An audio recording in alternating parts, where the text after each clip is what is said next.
Hoy es viernes 28 de noviembre de 2025 y estas son las noticias.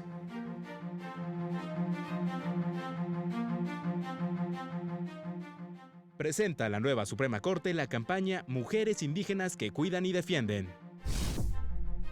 Enfrentan mujeres indígenas discriminación y violencia en cargos públicos. Acude la nueva Suprema Corte a comunidades indígenas de Nayarit a escuchar demandas. La poeta Zoque Miquea Sánchez conduce el programa de estreno de Obom, Otro Beat, Otro Mitote. Presentamos una entrevista sobre su vida y su trayectoria. Hola, ¿qué tal? ¿Cómo le va? Qué gusto saludarle. Muy buenas noches. Bienvenido, bienvenida a la información jurídica más importante. Soy Óscar González y a nombre de todo este equipo de trabajo les saludamos con mucho gusto. Vámonos con todas las noticias. Y veamos precisamente parte de los asuntos que analizaría el Pleno de Ministros de la Suprema Corte de Justicia de la Nación durante la próxima semana. De la lista de asuntos que resolvería la nueva Suprema Corte de Justicia la próxima semana, destacan una acción contra disposiciones de la Ley de Salud de Tlaxcala, entre ellas las que condicionan la atención médica para víctimas de violencia familiar o sexual a que puedan ser materia de investigación ante el Ministerio Público o de algún proceso jurisdiccional. También contra las que establecen que en caso de embarazo por probable violación, las instituciones de salud deberán observar los supuestos permitidos en el Código Penal del Estado previa autorización del Ministerio Público. Analizaría la validez o invalidez del artículo que establece el servicio de anticoncepción de emergencia a personas menores de edad con el consentimiento de quien ejerza la patria potestad o de quien legalmente las represente. Hay un amparo directo en revisión por el que la nueva Corte podría abundar en su doctrina sobre bullying o acoso escolar. Hay una contradicción de criterios por la que determinaría si para una indemnización civil derivada de un fallecimiento, el cálculo se debe realizar con base en el salario mínimo o en la unidad de medida y actualización. Para Plural TV, Mario López Peña. Cerca de 7.4 millones de mujeres hablan alguna lengua indígena, presencia demográfica que no se ve reflejada en cargos públicos. La directora de Casas de la Cultura Jurídica de la nueva Corte, Beatriz Teresa Arellanes, aseguró que a pesar de los avances, las mujeres indígenas siguen enfrentando violencia y discriminación al ocupar cargos públicos en México. Cerca de 7.4 millones hablan alguna lengua indígena. Sin embargo, esta presencia demográfica no se refleja en cargos públicos, ni en órganos de representación, ni en espacios institucionales, donde se diseñan precisamente las políticas públicas. Durante la clausura de conferencias sobre inclusión, derechos humanos y gestión judicial, organizada por el órgano de administración judicial, aseveró que uno de los desafíos más importantes para la nueva Suprema Corte es garantizar la participación plena y efectiva de los 23 millones de personas indígenas del país. Especialmente de las mujeres, en los espacios de toma de decisiones judiciales, incluidos aquellos vinculados con todo el tema de la justicia. La titular del INPI de Veracruz, Magdalena Hernández Hernández, por su parte hizo un llamado a fortalecer la presencia de los pueblos y comunidades indígenas en espacios institucionales, ya que una participación digna y representativa consolida la democracia, la igualdad y el acceso a la justicia. Dijo que es necesario respetar las voces de los pueblos indígenas para construir una gestión pública inclusiva y garantizar el ejercicio pleno de sus derechos. Nos reconoce como entidades de interés público, es decir, que estábamos sometidos a la tutela de alguien, de manera específica del Estado mexicano, de la Federación, del Estado y de los municipios.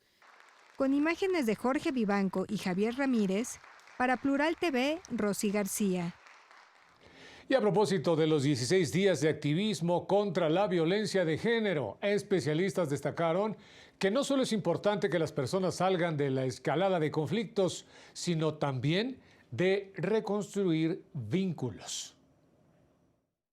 Salir de la escalada de conflictos es uno de los objetivos principales de los medios alternativos de solución de controversias, afirmó Carla Elizabeth González Ramírez, en el marco de los 16 días de activismo contra la violencia de género. roles familiares y mediación transformativa. La mediadora familiar certificada señaló.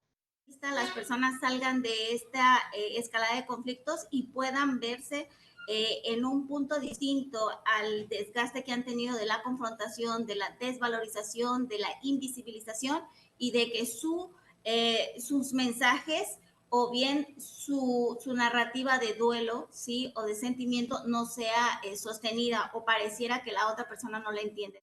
Por su parte, Sara Guerrero Tecuanhuehue, directora del Centro de Medios Alternativos de Solución de Controversias del Poder Judicial del Estado de Coahuila, afirmó en este marco que en muchas ocasiones los conflictos se derivan de los marcados roles familiares. Y también el decir yo siempre hago todo, tú nunca haces nada, en estas cuestiones de cuando se genera el conflicto de sentirte de esta manera. La creencia también de que el amor todo lo puede, que pues esta es mi cruz, esto es lo que me enseñaron o lo que me tocó. Destacaron la importancia no solo de apoyar en la solución de los conflictos, sino en la reconstrucción de vínculos. Al final, indicaron que muchos de los problemas actuales que vivimos como país obedecen a un descontrol del tejido social que se ha ido deteriorando a veces desde las propias familias. Y con el fin de reconocer el legado de mujeres indígenas y afrodescendientes que protegen sus derechos y los de sus comunidades, el Alto Comisionado de las Naciones Unidas y la Suprema Corte de Justicia de la Nación presentaron la campaña Mujeres Indígenas que Cuidan y Defienden, en el marco del Día Internacional de los Derechos de las Defensoras, precisamente pues de sus derechos humanos. Señalaron en este sentido que el cuidado constituye la base del bienestar y es un prerequisito indispensable para el pleno ejercicio de múltiples derechos individuales, pero también colectivos. En ese sentido, buscan fortalecer el papel de las mujeres indígenas defensoras y cuidadoras del medio ambiente, de todas las edades, por medio de la difusión de videos, podcasts y diversos recursos gráficos en que se les reconozca como agentes de cambio y transformadoras influyentes, con el fin de contribuir en la prevención de agresiones y riesgos en su labor. La iniciativa contará con las voces de mujeres indígenas provenientes de 3 entidades de la República Mexicana y podrá seguirse a través de las redes sociales de la ONU Derechos Humanos y de la Suprema Corte de Justicia. La comunidad indígena Wixárika de Guadalupe Ocotán, en el municipio de La Yesca, llevó a cabo el segundo diálogo entre juristas, impulsado por el ministro presidente de la nueva Suprema Corte, Hugo Aguilar Ortiz. La crónica es de mi compañero Juan Carlos González.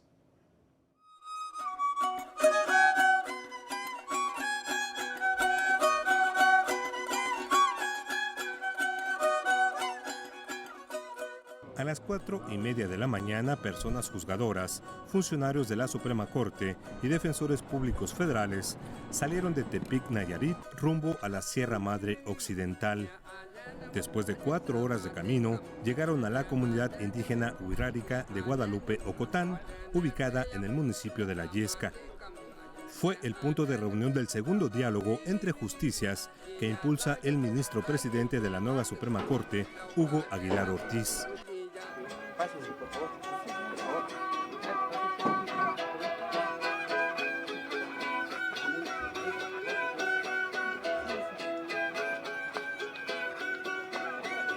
Después de la ceremonia de recibimiento por parte de las autoridades tradicionales, comenzó el diálogo entre quienes imparten justicia en los pueblos indígenas de la región y quienes lo hacen en tribunales y juzgados federales. Ustedes en sus comunidades practican cotidianamente la justicia, hacen cotidianamente la justicia, pero muchas veces estas resoluciones no son conocidas o no son reconocidas por el Estado cuando llegan por alguna razón a los tribunales.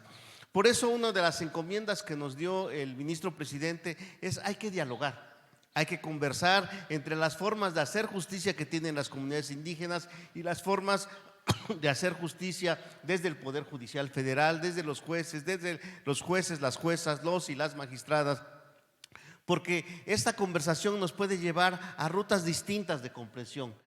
La justicia en México no puede entenderse sin reconocer la riqueza de los pueblos originarios. Venimos a escucharlos, venimos a aprender, no solo venimos a mirar, venimos a construir un diálogo sincero, cómo resuelven sus conflictos, cómo mantienen la unidad y cómo podemos trabajar juntos. Nuestro objetivo es claro, que ninguna persona quede fuera del acceso a la justicia. Se formaron 3 mesas de trabajo en las que autoridades de los pueblos Huirrárica, Odam, Mexican y Nayeri explicaron sus sistemas normativos y los conflictos que tienen con la justicia ordinaria. También hubo propuestas para armonizar los sistemas normativos y lograr una verdadera justicia intercultural. Que se nos tome en cuenta, como indígenas, que también nos dejen participar y que también sea válida nuestra voz, que no nada más se quede ahí, ¿verdad? Sino que se plasme también y que se haga, pues más que nada, la justicia que nuestros pueblos originarios deben de tener. Quiero felicitar a quien al día de hoy es nuestro ministro presidente de la Suprema Corte de Justicia, porque de no ser así no habría sido posible esta oportunidad, que tenemos diferentes agentes congregados en este espacio y sobre todo que esa justicia que siempre vimos alejada, el día de hoy esté aquí, escuchándonos. En este segundo diálogo entre justicias participaron más de 130 personas, principalmente autoridades de 17 comunidades originarias de Nayarit y Jalisco.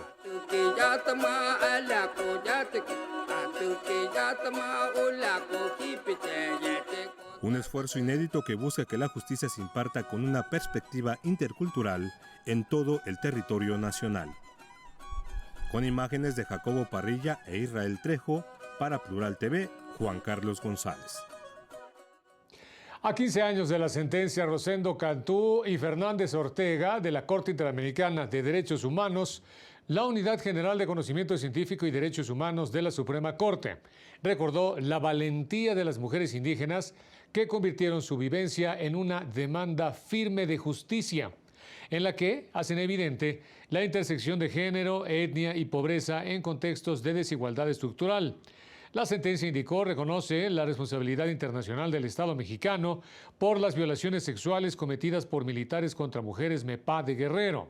Estos fallos también hacen evidente la violencia sexual como tortura. Establecieron la obligación de implementar políticas con enfoque de género e interculturalidad y representan un punto de inflexión en la lucha de las mujeres indígenas por el acceso a la justicia y a la reparación integral.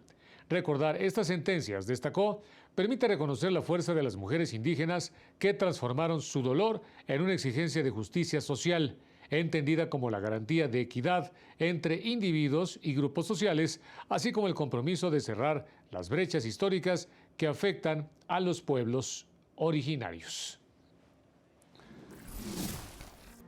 Momento de mensajes, regresamos con más información.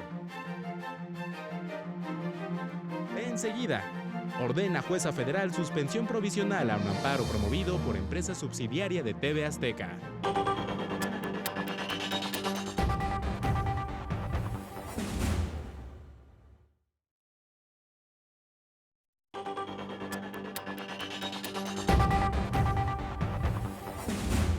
Efectivamente, estamos de regreso. La poeta Miquea Sánchez, hablante de lengua zoque y conductora del programa de OBOM, Otro Beat, Otro Mitote, que se estrena este sábado 29 de noviembre a las 22 horas en Plural TV, fue entrevistada por nuestro director de noticias, Arturo García Hernández.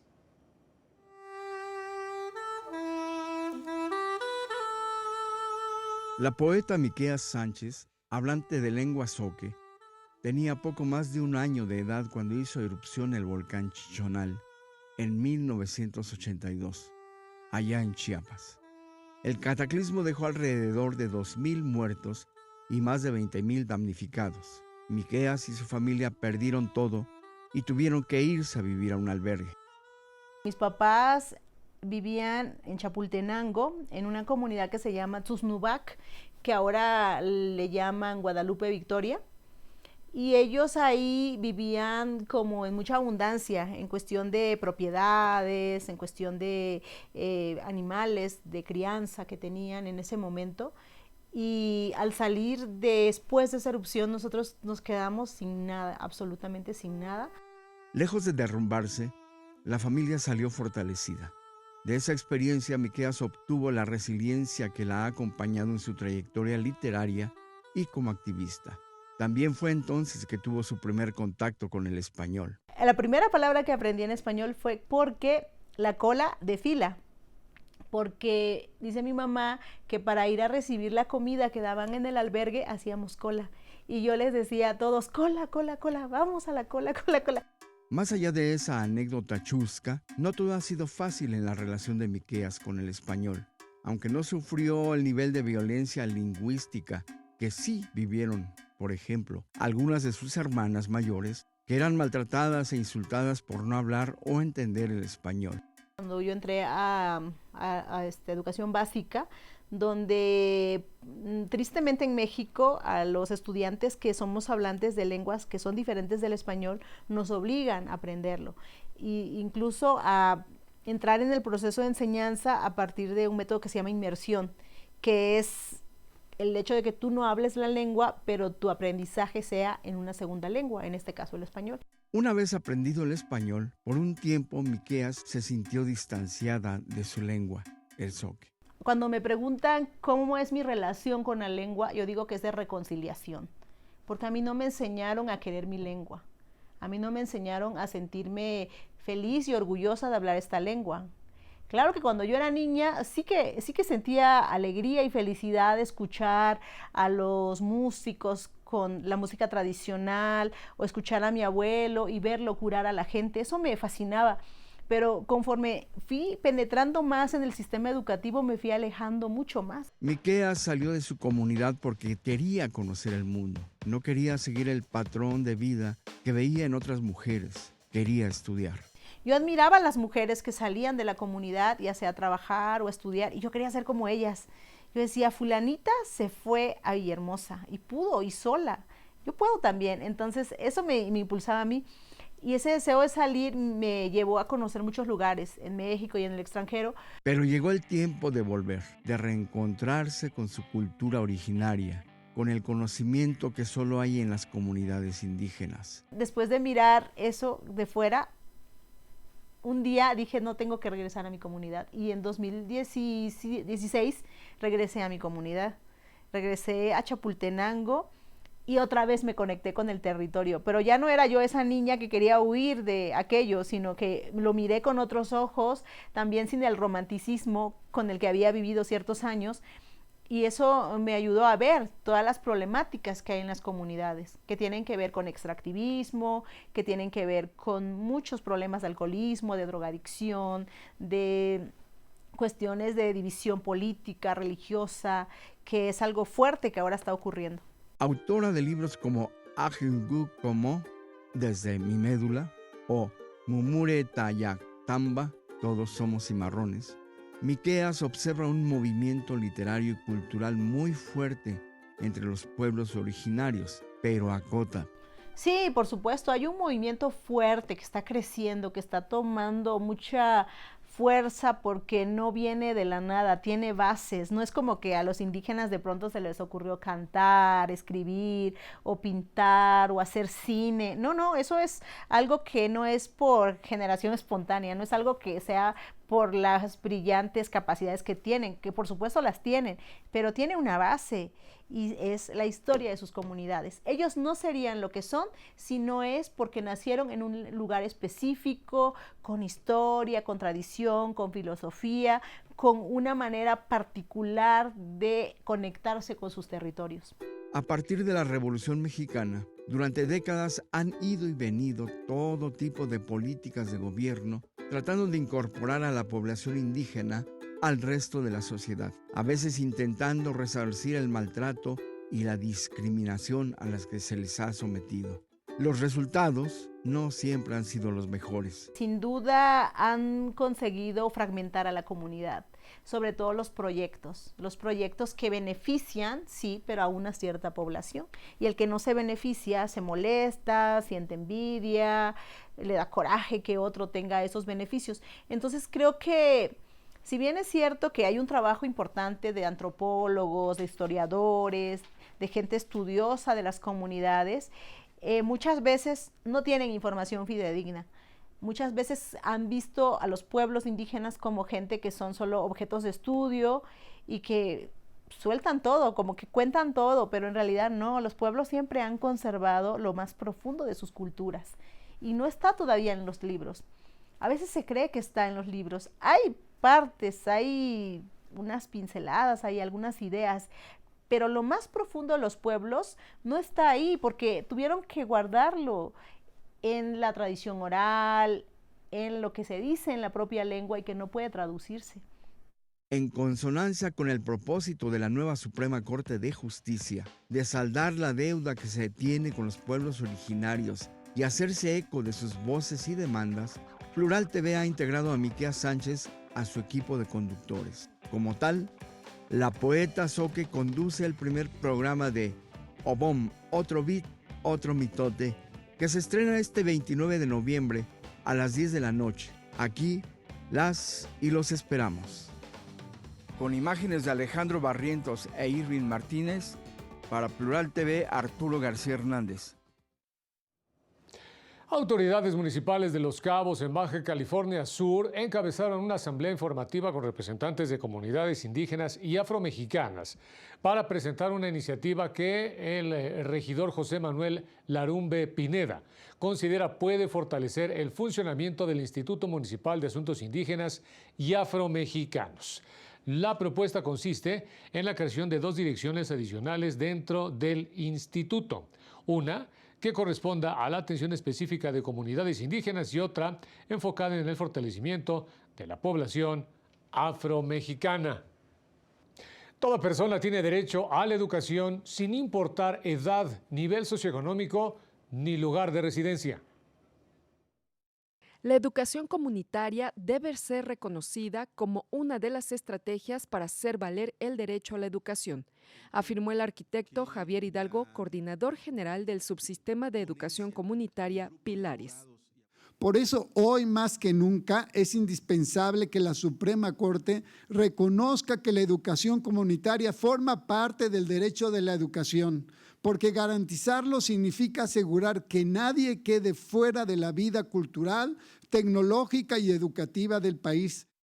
Toda persona tiene derecho a la educación sin importar su edad, nivel económico ni lugar de residencia, ya que se trata del instrumento más poderoso e importante para la transformación, se afirmó durante los círculos de estudio de la ponencia de la ministra Lenia Batres Guadarrama, que se llevan a cabo todos los viernes. Los puntos de innovación, libertad, arte, educación y saberes, mejor conocidos como pilares, sostienen este modelo pedagógico de educación comunitaria, estrategia implementada por la entonces jefa de gobierno de la Ciudad de México, Claudia Sheinbaum, en 2016, y cuyo objetivo es lograr la autonomía económica de las personas y generar comunidad productiva.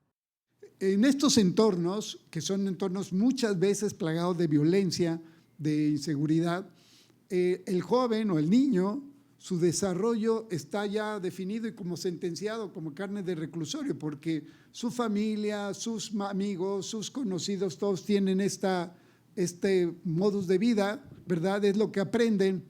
Entonces, ¿qué es lo que consiste Pilares? Que te da otras opciones como joven. 5,200 talleristas comparten sus saberes en diversas materias en estos centros de capacitación. La educación es para todas las edades, para toda la vida, porque aprender no termina cuando se cierran los libros, no se limita al aula, no depende de un examen y no exige un certificado, sino que reconoce de los saberes, viven en los barrios, en las calles, en las historias de cada persona.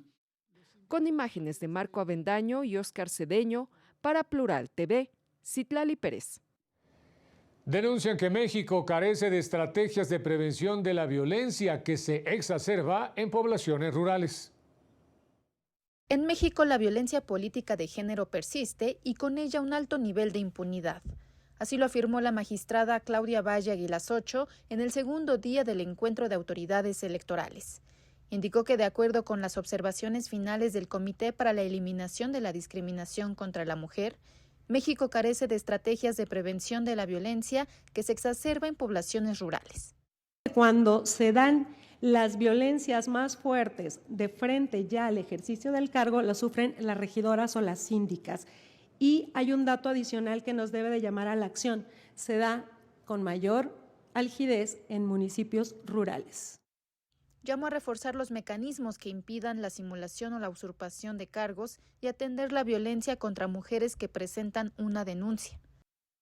La violencia que viene después de buscar protegerte de la violencia sufrida, con lo cual en materia política se puede llegar inclusive por defender estos derechos, denunciando la violencia política en una campaña, a ser excluida en todas las otras plataformas. También dentro de la impunidad debe de estar identificada esta segunda parte que viene después de los juicios y las sentencias. Durante la clausura del encuentro, la magistrada llamó a establecer criterios protectores de los derechos de la ciudadanía de cara a los próximos procesos electorales. Para Plural TV, Laura Murillo. Un juez federal ordenó la suspensión provisional de un juicio de amparo promovido por la empresa de casinos Ganador TV Azteca Sapi DCB, subsidiaria de TV Azteca, contra el congelamiento de sus cuentas bancarias por parte de la Unidad de Inteligencia Financiera. La empresa, perteneciente al empresario Ricardo Salinas Pliego, reclamó la promulgación de la Ley de Instituciones de Crédito. Sin embargo, la jueza Luz María Flores Alba no le otorgó la medida cautelar y programó la audiencia que definirá si se le concede la suspensión definitiva de los actos reclamados para el 26 de enero del próximo año. El motivo del congelamiento, según declaró la agencia de gobierno, se debió a la detección de posibles operaciones relacionadas con lavado de dinero por su alto riesgo financiero y para evitar que dichos recursos sean utilizados por el crimen organizado.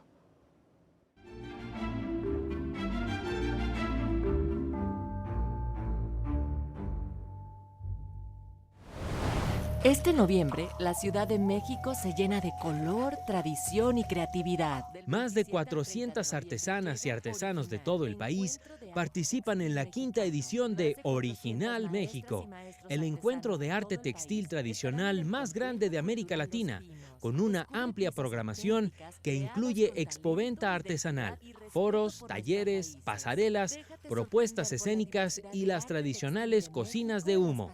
Este fin de semana en el Complejo Cultural Los Pinos. Entrada libre.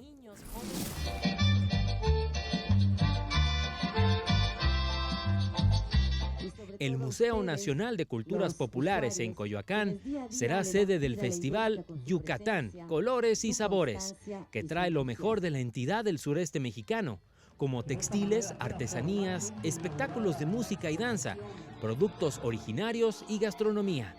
Hasta el 30 de noviembre de 11 a 19 horas. Entrada libre.